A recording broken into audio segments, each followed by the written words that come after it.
Welcome to the Famous or Forgotten podcast, the making or missing of great artists. All right, welcome to this episode of the Famous or Forgotten podcast. Today, the goal is to do a debrief of the episode that we recorded with Pat Stark-Feinstein, survivor of and person responsible for upholding the estate and legacy of Sam Feinstein. Really fascinating conversation. I'm joined today by the co-host of the Famous or Forgotten podcast, Alex. We are also joined by our team members, Mary and Clyde, who I believe this is your first debrief, right? Yes, and I'm excited.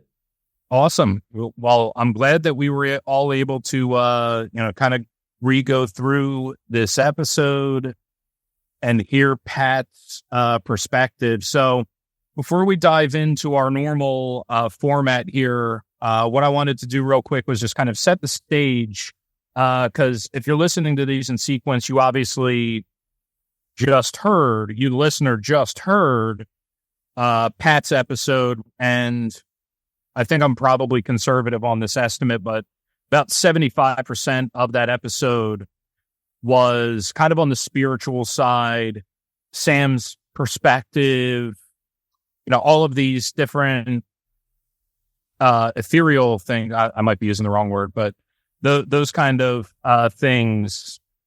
And we're not trying to discredit any of that by any stretch of the imagination. We, in fact, are just kind of, Pat said all of that better than any of us can analyze it. So we're going to let that be. And really what the focus of this episode is going to be more on the actionable tactics that can be taken and artists can apply and, take their art to the next level, as far as, creating a legacy. So just wanted to start that off there. So, let's start with a quick go around. I'd love to hear everyone's perspective of the episode and what your first impressions were from Pat. Mary, if you want to kick us off. Yeah, sure. I really liked this episode. I thought she had a lot to say, and I think it was interesting how she's also an artist. So we were kind of getting that double perspective of she's taking care of Sam's art, and she also has the mind of an artist as well. And some of it kind of made me think of the past episode with Paul Gratz when he was talking about how hard it is for some artists to also be business people, because that's just kind of two different minds there. So I thought it was interesting how she kind of has a foot in both worlds, and just the sheer amount of labor she has put into the art shows. Yeah. Oh yeah. We're definitely diving into that in a little bit. Mm-hmm. Clyde, what were your thoughts? Yeah, likewise. I mean, I love the episode. And I said this in the beginning, where I feel like you can have a whole series of just asking questions to Pat to delve deeper into some of the points that she made across the interview.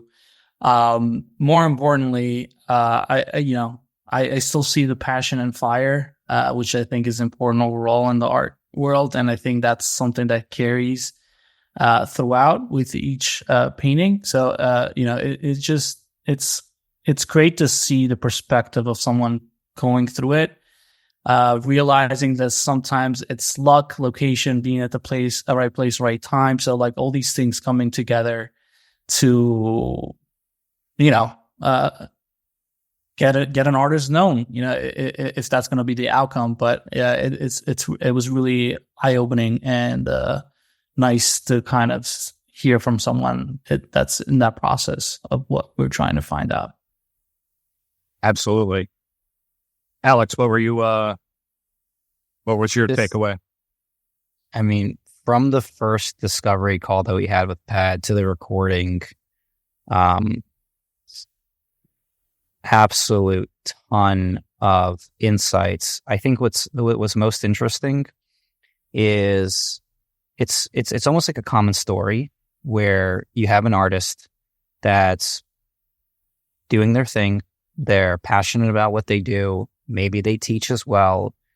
And maybe they think about their legacy, and maybe they're not. Maybe they're just in tune with the present time and the art and the, from a spiritual aspect, it's flowing through them. And, also to Mary's point, that maybe the business side is not there. But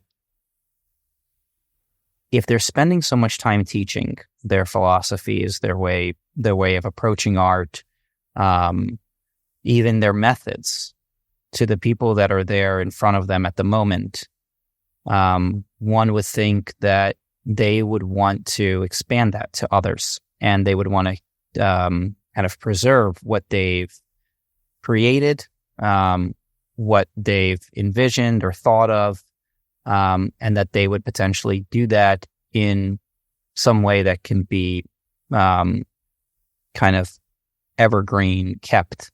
The first thing is their work, their paintings. The second thing would be notes, any type of documentation, some videos or whatever it is. And in many cases, especially in Pat's case, when Sam Feinstein passed away, it was only then that she knew beyond 1% of what she knew while he was alive, what he actually had. There's this whole other 99% of work that was never seen, in storage, untitled, without a year, without any point to what it represented. And you have someone who's as passionate about what Sam stood for, how he approached life, how he approached his paintings, his teachings, that it seemed like she took on this mission to then do what he didn't, to now make his work remembered, to make it preserved. Because as we've learned from others, and we've heard from Pat, it's expensive to keep work preserved. You have to pay for temperature-controlled storage.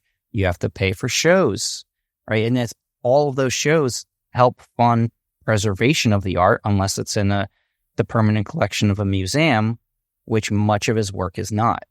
So I just thought it was an immense amount of value of what we heard from Pat, a huge uphill battle that she's been going through and still going through to really make sure that Sam's work is not forgotten. Definitely. Yeah. And all of what you're saying, I think, really stems from Sam's take and what he taught during his lifetime. Pat made a mention that Sam, through his teachings in the 60s, taught his students that don't show your work, don't market it, don't sell it. What was, like, to me, obviously, like, I'm trying to separate myself as a sales guy and a marketer. So, like, okay, kind of hitting two points there for me personally. But I'd love all of your take on when you hear that and factored in with what Alex just mentioned about, hey, if you don't want to be forgotten, there's some steps that have to be taken here. I'd love to hear your perception of Sam's take on sales and getting your work out there. Yeah, I like to jump in on this because I thought very long and hard about it. I agree, right, with you, Sean, right? It's just, there's this side that kind of tells us, it's like, why is this not being sold? Why there are no other eyes to this work outside of yours?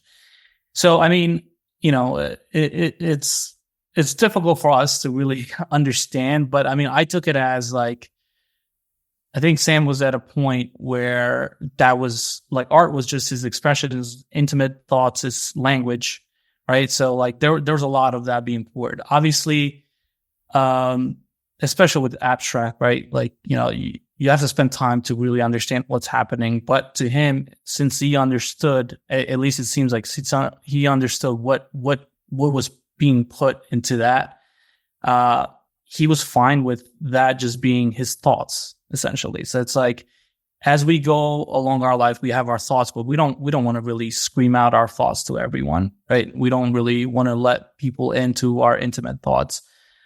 So I saw that's what art probably meant to him. And I think in my mind, and what I'm assuming is like, he really put an effort to his teaching. And I think that was him sharing art with the world just through his teaching, and then having that be sort of his legacy or his mark into the art world as opposed to the paintings. And also another thing that I caught that I found interesting was, artists are obviously very self-critical, and there was a piece where Pat said that maybe, I forget if it was an artist or someone, but it's like, maybe you hope to have 3 pieces of work that you were happy with. Right. So I would be curious to see how many of those pieces, right? Or not curious to see at this point, but if there was any indication that there was maybe a piece or 2 where Sam felt that, this is what I would want to share with the world out of all of his works. And, it could be just that. It could be just, he felt that maybe there's only a couple pieces that he felt he wanted to be known that it was by him, but the rest was just intimate thoughts and almost like a diary, if you will. That's a really neat perspective. It's a really neat analogy. I like that a lot. Mary, what comes to mind for you? Yeah, I think it's a tough one. This like tension between like the market and then creativity for yourself. And I think it's something that is probably even way more heightened today than even like back in when Sam was painting. Because I do find like even for myself when I'm doing creative work, like there is this aspect where you want to just be creating what you want to create, but then you also find yourself asking like, what's going to work well with the algorithm? What's going to like get views or that sort of thing? So I think that's kind of where he's coming from, of like, as soon as you start making art to market, you lose that aspect of what you actually want to create, because you're thinking about what somebody else wants. You're not thinking about what like is truly going to come out of your own creativity. Right. So I do see his point there, but I think also it's difficult because if you want to be a full-time artist, you have to take into consideration how you're going to make money, unless you have other avenues of income, because we do live in a capitalist world. So it is like kind of a stuck point. Like, I don't think there's really a way out of it. And I think there's just different ways to deal with it. And his clearly was to like fully kind of remove himself from the market world. Whereas I think people will approach that in different ways. Definitely. Yeah. And I think, my take on it is, Pat, she's probably the most conflicted. You know what I mean? Like that's got to be a huge internal conflict, because it's, she worked side by side with Sam and knows how he thought and believes what he thought. But then she's also looking at the bills for the storage. Mm-hmm. Well, she even said at the beginning, I believe, like, after he passed away, she kind of just sat with his art for a long time and like didn't know what to do. Like, and yeah, I would absolutely not know what to do in her position. But I think it was very clear to me that all of this like labor and work she's putting into promoting his work, I think is coming from like such a deep love and like admiration for his work. And she like wants to share that, and the market is the way you share that. For sure. Yeah. Yeah, it's really interesting. Definitely there's a internal battle. And just for the from the artist who maybe is not sure if they would ever show this piece of work or potentially their entire collection or piece or portions of it. It seems like at least there should be some thought and some planning to help organize it, because ultimately, there's so many books about like leaving a legacy or like financial well-being, and like, you think about, okay, when you pass on, what are you going to leave to whoever is there to inherit? Are you going to leave them with some kind of good legacy, potentially a small fortune, or a mountain of debt, or otherwise, right? Somewhere in between. And as an artist, if you have a lot of work that maybe you're collecting in your studio and you don't want it to just burn, when you're gone, you want it to be remembered, then it's going to need to be stored. It's probably not going to be in the attic of whoever inherits it. It's going to need to be stored in somewhere where, if that person values your work, or, they thought at least you valued your work and they value you and your legacy of what you would have wanted, there's going to be a cost associated with that. And at the minimum,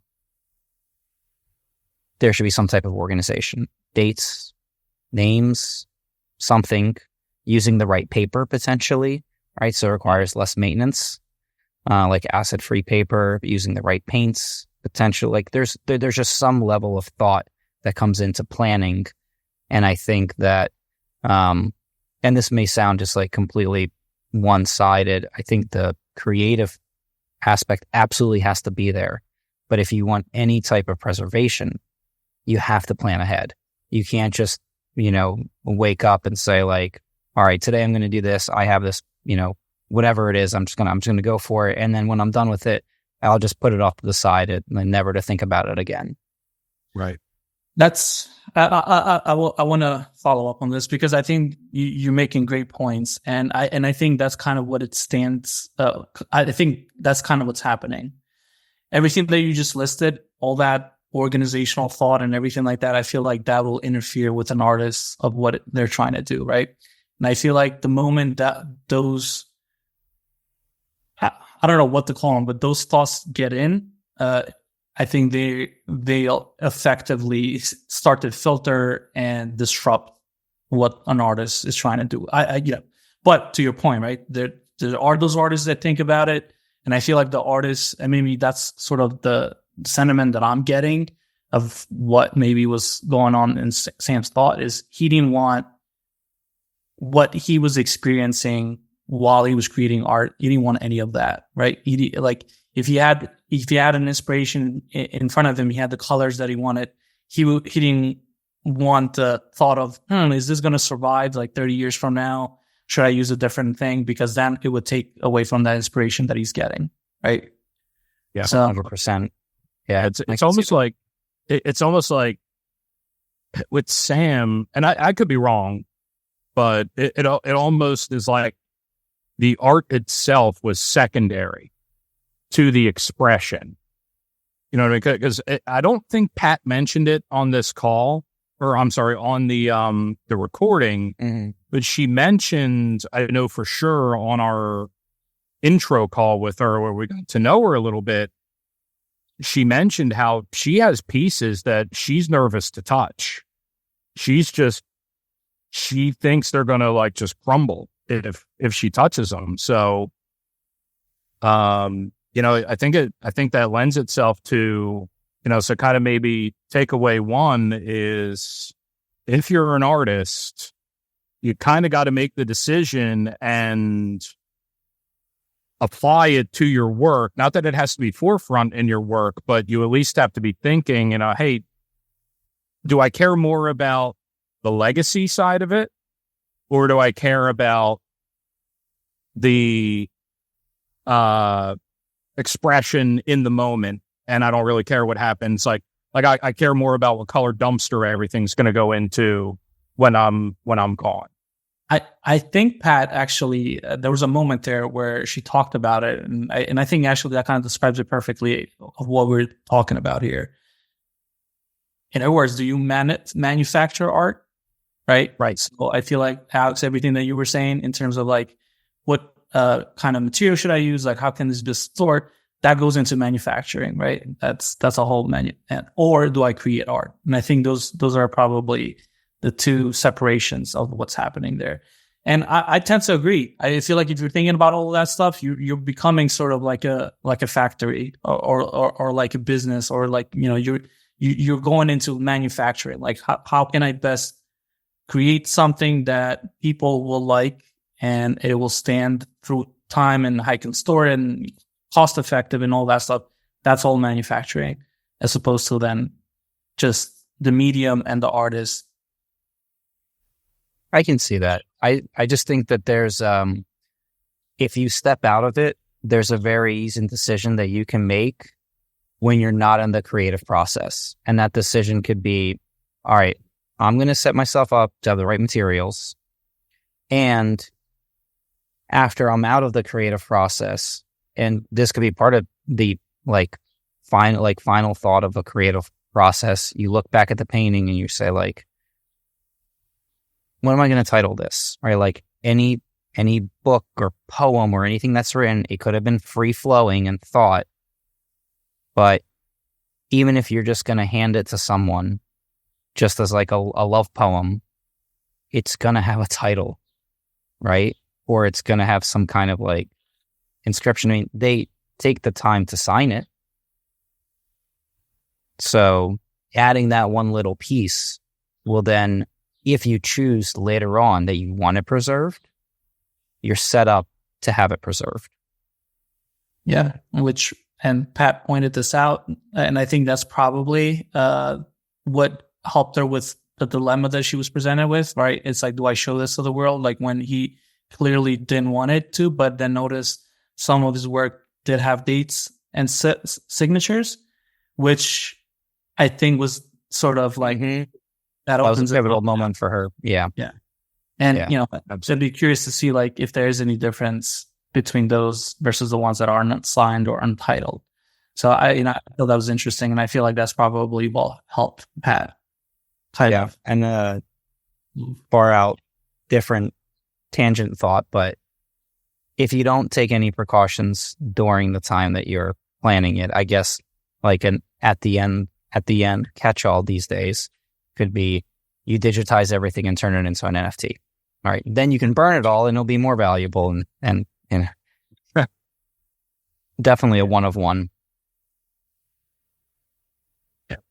Yeah, and I think what's another thing to consider, like in the legacy realm, before we move on to some more tactical items, the other thing to consider with Sam too is that, what type of legacy do you want to leave? Is it the art itself, or is it the way that he thought about art that was more important? Because I think that's, Pat mentioned the first movie that she made, and I believe, if I'm remembering correctly, Sam had involvement in it, where people saw this film and they said, I understand abstraction now. You know what I mean? So it's like, there's varying degrees to what your legacy is. I'd love everyone else's take on that too. Yeah, I mean, I agree, and I think that's again, that's going to be a bunch of assumptions here, but I feel like it seems to me, at least, that that was his avenue of sharing with the world, right? Getting people to understand what he understood art to be, and it seems like he was very intentional about his teachings, especially as Pat was describing it. So Sam was like very intentional, and I think I saw it that was his focus in terms of like how I can share with the world, as opposed to being intentional with his artwork to be shared with the world. I agree. I think it's like I think he wanted his legacy to be like his philosophy and his teachings, because that seemed like where a lot of where his energy went, like throughout his career, was the teaching. And he like really wanted his students to take it very seriously. And I feel like his art was like his expression of and his way of teaching. And so maybe that's why he didn't care about showing as much, because he's like, I just want you to understand art the way I understand it. And I think that even makes me think about like Group 55 and how, you know, they eventually split, because there was kind of this like, he wanted the focus on teaching and Bechtel wanted the focus on showing. And those are just two different avenues of like an artist's legacy. So I think that's really interesting in how, yeah, it's like his art was secondary a little bit to his philosophy. It's a really good point. If we kind of double click into that and we think about now Pat's journey, if the viewer or eventual buyer or collector of that art knows how to absorb it and understand its significance first, right? Maybe that's a prerequisite of, so you have these pieces of art, and as Pat's process is going, she's showing the art, and there is this side,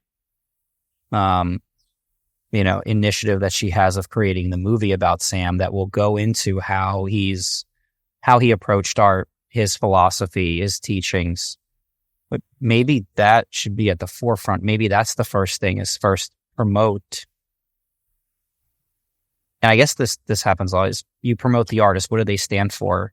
What were they expressing? And in Sam's case, maybe it's not necessarily what, but it's kind of how, why of the approach. And if you have a group of people that understand it, can identify with it, or at least find ways that they can absorb the art to then find pieces of it that they can identify with, then that could potentially inherently promote all of the artwork, because it's, different times, different feelings and colors or scenarios that were happening to him, that if they know how to essentially read it, it's like the cipher, right? Like they know this is how I decipher it to a certain point, where I know at least that I thought one of the most powerful things that Pat mentioned is like the head is a bottleneck to the artistic process. If someone understands what that means in his work and then kind of knows how to understand it, then it's easier to absorb. You can then find a connection to it, other than just looking at it and saying like, there's a lot going on here, but I don't really understand it or can make a connection to it. So just taking that as to, yeah, I agree with what you all are saying. And Sean, that's a great point to bring up, is that if that's put at the forefront and that's really what he stood for, and the art is secondary, then if you are trying to market and promote it, position it towards that, knowing him, then knowing his work. Absolutely. Yeah. And I think, and this is kind of where we see the conflict in Pat coming out. She's done an immense amount of work to get Sam out there. While we were talking to her, she was in the middle of putting together her 8th showing of Sam's work, which, mind you, in the episode we talked about it, Sam had one show through his whole life and never sold anything through his whole life. So just for context there, he's written books, created films, just an immense amount of work that has gone into both getting Sam out there to get his work known, but then also making sure that everyone understands who he was and what he was about. Any thoughts about that, or should we move on? I do think it's interesting that he was also a filmmaker. I didn't realize that till I listened to the episode with Pat, and how I think it's interesting how like his philosophy is kind of the priority, and then he uses this medium of abstract art, which to kind of like express himself, which is a medium or like a type of art that is like very inaccessible to a lot of people. Like Pat was saying, you kind of have to be like a bit more literate in it. You have to sit with it for a long time to really understand it. And then on the flip side, he also made films, which I think are a bit more of an accessible medium to people, and like documentary. And he kind of has, I don't know, is very like multifaceted. I didn't realize, but I think film is such a smart medium to like spread philosophy through, so it kind of makes sense in that way. And I hope that the film that Pat has created can help kind of make his abstract art a bit more accessible.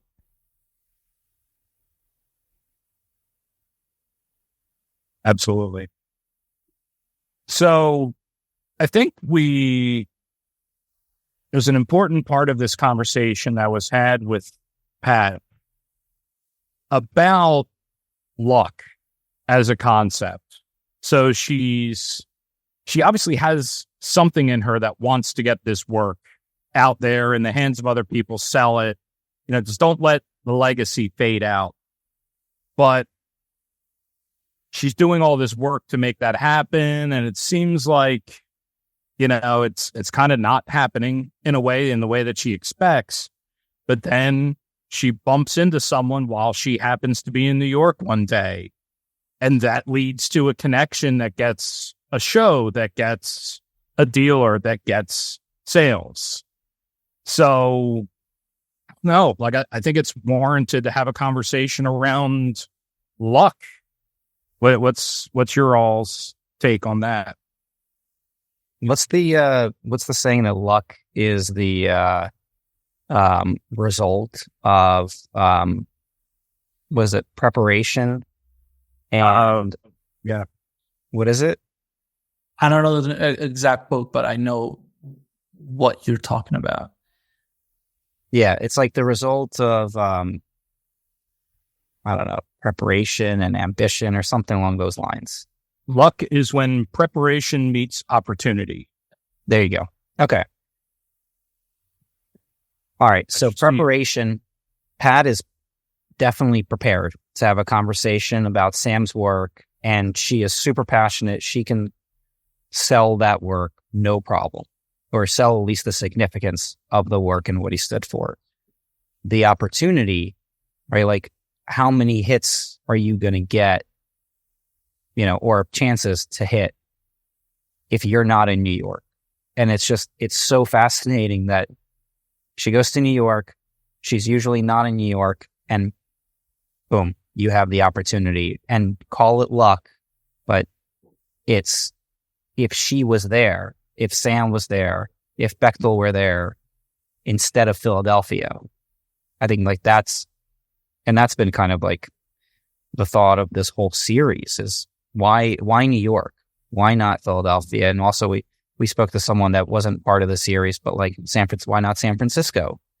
And like, why are these artists in these other major cities, at least in the US, missed?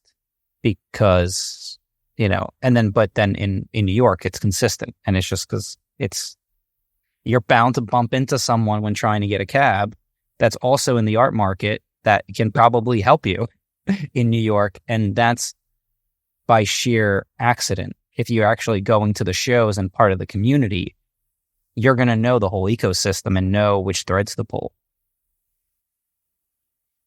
Yeah, I mean, but it really all boils down to, so kind of just to give an analogy there, right? When the Silicon Valley boom was happening, if you're a startup, right, if you're in Kansas somewhere, like,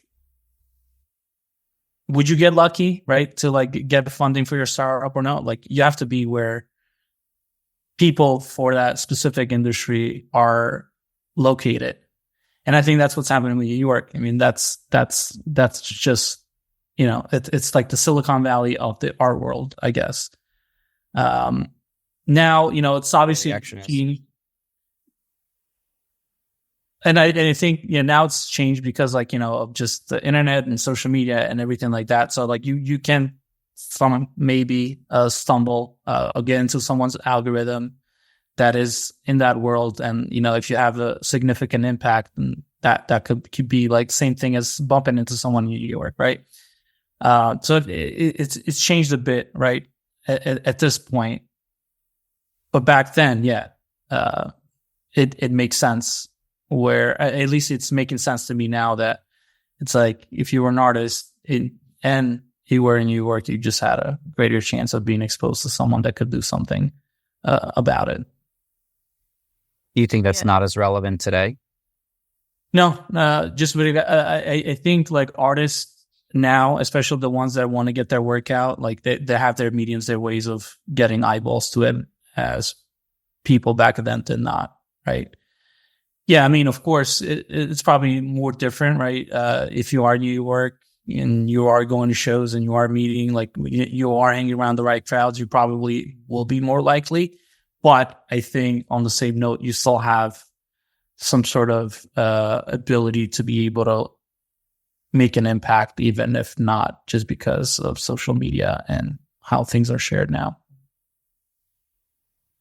I do think it was really amazing that all of her connections have been made by these sort of like, I don't want to say coincidences, because I do kind of believe that, like everything's happened for a reason, but she just kind of happened onto all of these connections that worked for her.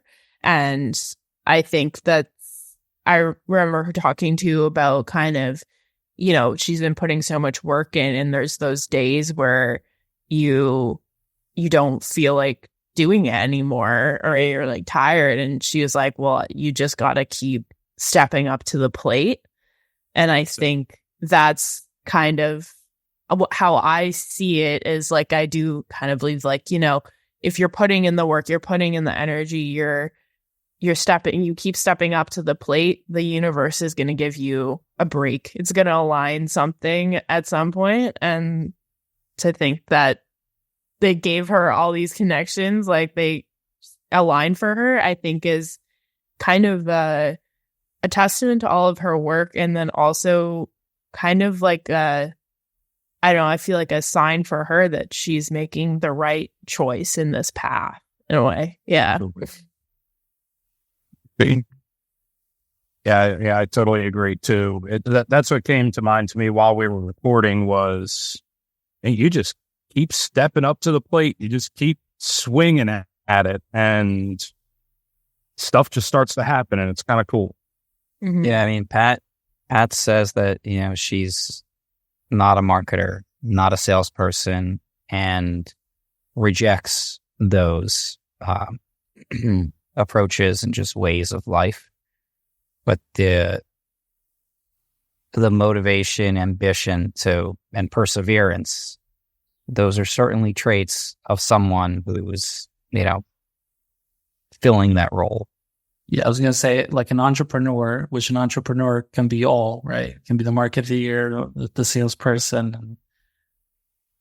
Yeah, I mean, I guess she acquired all of this work that she loves deeply, and she doesn't want it to be forgotten, because essentially, like, and we spoke with Reed about this as well, right? What happens to this work after I'm gone?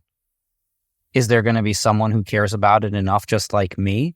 And are they going to do anything about it? So it's almost like this kind of obligation, I guess, that's kind of put on her to then step up to the plate to, for something that's beyond her, in memory of someone else. Or absolutely. Yeah, and I think this kind of segues into the last point that I had, and it's kind of a grim realization, but it's also, it circles back to the point that we made earlier that it is up to the artist to decide, what do you want your legacy to be? And you got to be clear about it with the people that you love and that care about you, because, you know, you got to kind of just like, yeah, I want my work out there. It's like, okay, then great. Or I want my philosophy to be out there. Okay, that's a whole different thing. But one of the points that Pat made was, you know, the work may fade away. You know, for every Van Gogh, Michelangelo, for every one of those artists, there's 100 plus others that we have no idea who they are. And, you know, my thought is it boils down to the artist and what do they determine that their legacy should be. And I'd love for all of your takes on that thought from Pat about, hey, it all may fade at the end of the day. She had this quote in the episode. I think she said when she was talking about fame, and I kind of liked her ideas around fame because she seemed very detached from it. And she said, I think it was like fame is a very like ephemeral thing. Like you just don't have control over it. And it kind of was in line with like Sam's work right now isn't like in or trendy or hip or marketable, but that doesn't mean like his work needs to be completely lost either. And so I think it's this thing of like, maybe you can't like become a Van Gogh. Like there's very few spots for that level of fame, but maybe it's enough for your legacy, for your art to connect with like a small niche of people who really like it or really connect to it. Or maybe like for Sam, maybe the legacy is enough to like have that creative flow that is completely free of the brain being a bottleneck. Like maybe that's all he needed for his artistic career was just that freedom of creativity for himself. So I think it kind of is like, obviously everyone, or not everyone, but like it's nice to be recognized and validated and be able to like live off your work. Like I think that would be great for so many people, but it's not necessarily realistic. So how do you kind of manage those expectations, I guess, or like have your big dream goal, but maybe also have like some stepping stones of like, I'll be happy if I get here, even if I don't get here, you know? And like the quote earlier of like, you know, I'll be happy if I have 3 works that I really love in my lifetime. Like, I guess create some different goals for yourself, different levels, I guess. Yeah. Absolutely.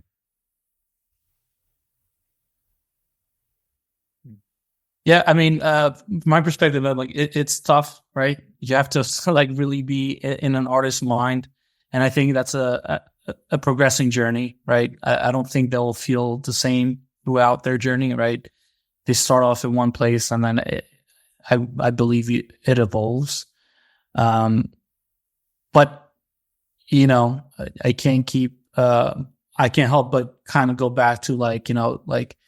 I feel like this has been apparent thousands and hundreds of years where it's like art has this tragic story attached to it, where you have all these like artists that are, you know, and this was mentioned that, you know, these artists that are now very popular and their work is millions of dollars, but during their lifetime, you know, their work was rejected or,